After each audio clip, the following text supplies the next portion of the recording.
would it be helpful, Mr. Customer, when you drive away with your new car today, that we give you a pre-trade-in price, a guaranteed trade-in price for that car with your contracted miles at the end of your contract? Well, of course, it would be great to know what that is. And in principle, that's exactly how residual value financing for retail customers works. It takes away the exposure to any loss in the market by way of vehicle valuation, because the finance companies, using all of their knowledge and historical database, will predict the future value of a car.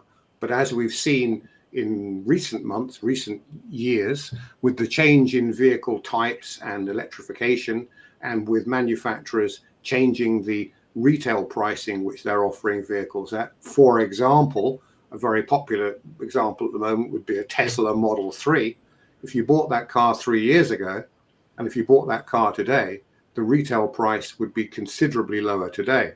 So as a consequence, the residual value generated 3 years ago was based upon orderly marketing, and there's been anything but orderly marketing. So if you own that car, the customer, the owner, the eventual owner, after paying off the finance, would find themselves in a less than satisfactory position.